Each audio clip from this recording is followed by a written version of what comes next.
ఇప్పుడు మనం ఓటీటీ అనేది బాగా ఎక్స్ప్లోర్ అయిపోయింది, అందరు స్టార్స్ తో సహా అందరు చేస్తున్నారు కదా, అంటే మీరు ఇంతవరకు ఎందుకు ఎక్స్ప్లోర్ చేయలేరు? ఇలాంటి పర్టికులర్ ఇలాంటి కైండ్ ఆఫ్ కంటెంట్ వచ్చినప్పుడు ఓటీటీలో ఇంకా కొంచెం ఎక్కువ రీచ్ ఉంటది అని అలాంటి ఏమైనా థాట్ అనిపించిందా? అంటే ఏం లేదు, కంటెంట్ నాకు ఓటీటీలు కూడా వచ్చాయి ఉంటాయి. ఓటీటీలో ఎవరన్నా డిఫరెంట్ కంటెంట్ ఇది నేను చేస్తే 100% బాగుంటది అనిపిస్తే నేను చేస్తాను, అలా ఏం లేదు. I'm open. కథ నేను ఇందాక చెప్పాను డిఫరెంట్ అంటే బాగుంటుంది, కథ బాగుంటే కనుక నేను 100% చేసేస్తాను. అలా అసలు దానికి దీనికి ఏం లేదు. ఓకే, ఒక సింపుల్ క్వశ్చన్ ప్లీజ్. అంటే రాజమౌళి గారి మూవీలో మీకు ఒక రోల్ వచ్చింది ఒకటి, ఇంకోటి పర్టికులర్ మీ బ్రదర్ తో ఒక సినిమా చేయాలనుకుంటే which one do you prefer? Definite గా రాజమౌళి గారు ఇచ్చిన రోల్ గురించి మా అన్నయ్యతో మాట్లాడి అది చేయమంటే అది చేస్తాను, ఇది చేయమంటే ఇది చేస్తాను. See what ever I do definitely ఇప్పుడు చేసినవి కావచ్చు, చేయబోయే కావచ్చు, వితౌట్ ఇన్ఫార్మింగ్ టు అన్నయ్య నేను చేయను. అన్నయ్య గారికి చెప్పే చేస్తాను. మీ స్క్రిప్ట్ సెలెక్షన్ లో డెఫినెట్ గా అన్నయ్య గారిని అడుగుతా. అంటే నేను ఎక్కడన్నా రాంగ్ చాయిస్ ఏదైనా చేసినా కూడా ఆయన అడుగుతా. సో అలాంటి రాజమౌళి గారు చెప్తే ఏదన్నా చిన్న క్యారెక్టర్ చేయమంటే చిన్న 5 నిమిషాలు కనిపించేది కూడా వెళ్ళి చేసేస్తా, అందులో డౌటే లేదు.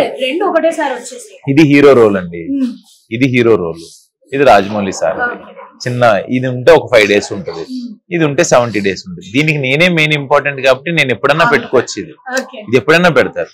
ఇది నేను అందరితో పాటు నేను ఒక 5 days ఇవ్వాలంటే కనుక దీనికి 100% ఫస్ట్ దీనికి ఇంపార్టెన్స్ ఇవ్వాలి. At the same time Rajamouli sir అడిగితే కాదని ఎవరు అనరు, అన్నయ్య అంటారు, మనం మళ్ళీ చేసుకోవచ్చు, హ్యాపీగా చేసుకురా అంటారు. మీరు ఓంకార్ గారి బ్రదర్ అని చాలా మందికి తెలుసు కదా, so that's not a wrong thing, it's very good thing. కాకపోతే మీరు సపరేట్ మీకంటూ పర్సనల్ ఐడెంటిటీ క్రియేట్ చేసుకోవడానికి ఎటువంటి కేర్ తీసుకుంటారు?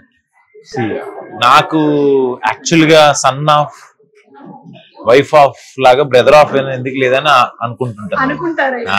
నేను హ్యాపీగా అనుకుంటాను. అలా ఏం లేదండి, తప్పు అది. ఇప్పుడు మనకు ఒక అడ్రస్ ఉంటుంది, ఆ అడ్రస్ తో నేను వచ్చాను.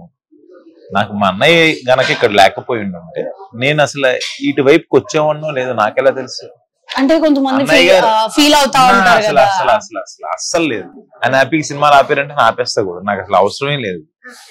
ఆ రెస్పెక్ట్ నేను ఇస్తాను, ఆ ప్రేమ కూడా ఆయన ఇస్తారు మాకు. సో నేనేమంటానంటే ఇప్పుడు మీరు అడిగిన మాటకి నేను ఆయన బ్రదర్ గా వచ్చిన ఈ రోజు ఆయన బ్రదర్ గా ఉంటూ ఓంకార్ తమ్ముడురా అని అంటూ నేను ఒక CCL లో ఒక క్రికెటర్ గా తెలుసు, అట్ ద సేమ్ టైం రాజు గారి గది హీరోగా తెలుసు, హిడింబా హీరోగా తెలుసు, హిడింబాలో చేసి ఇప్పుడు శివంబా మనకు దానికంటూ వచ్చే గుర్తింపు దానికి వస్తుంది. బట్ ఒక ఫాదర్ కి సన్ను లేకపోతే ఒక బ్రదర్ కి బ్రదర్ అనేది అది మనం వద్దనుకుంటే పోయేవి కాదు. అది హ్యాపీ. అసలు మీరు ఆ క్వశ్చన్ అడగకూడదు. మొన్న పవన్ కళ్యాణ్ గారు చిరంజీవి గారు దగ్గరికి అది ఎలా ఉంటుందో అది మాలాంటి బ్రదర్స్ అందరికి అది హ్యాపీయెస్ట్ మూమెంట్ అన్నమాట. అది అలా ఉన్నప్పుడు అసలు ఈ క్వశ్చన్ అడగద్దు అసలు. ఓకే, అంటే సపరేట్ ఐడెంటిటీని వస్తుందండి, నాకు అదే ఇష్టం. I love to be like that. అది అదృష్టం ఉండాలి. అలాంటి అన్నయ్యకి నేను తమ్ముడుగా పుట్టడం నా అదృష్టం. నేను మా అన్నయ్యకి ఆ రిటర్న్ ఇవ్వాలని నేను కోరుకుంటుంటాను. నేను ఏదైనా చేయాలి మా అన్నయ్యకి.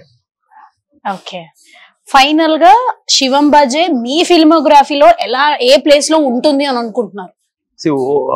మనం యాక్చువల్గా ఇంటర్వ్యూ స్టార్ట్ చేసింది శివుడు అనుగ్రహం లేనిది శివుడు ఆజ్ఞ లేనిది ఏమి జరగదని అంటున్నాను కదా. అలాంటి చిన్నది ఏమీ జరగనప్పుడు ఇలాంటి శివం భజే అనే టైటిల్ పెట్టుకొని ఆయన త్రిశూలం పట్టుకోను లేకపోతే శివయ్యకి సంబంధించిన డమరకం పట్టుకోను నేను లేకపోతే శివుడు లింగం ముందు నేను కనపడుతున్నాను అంటే వితౌట్ ఆయన అది నాకు రాసి ఇవ్వకపోతే నేను ఇదైతే చేయలేనని నేను నమ్ముతున్నా. This will be the most. నేను రేపు పొద్దున చేయబోయే సినిమాలు కావచ్చు, చేసిన సినిమాలతో పోల్చుకున్నా ఏదైనా కూడా ఈ సినిమా నాకు స్పెషల్. నా లైఫ్ లో గుర్తుండిపోయేది ఒక పాట, రమ్ రమ్ ఈశ్వరం ఒక పాట ఉంటుంది ఈ సినిమాలో.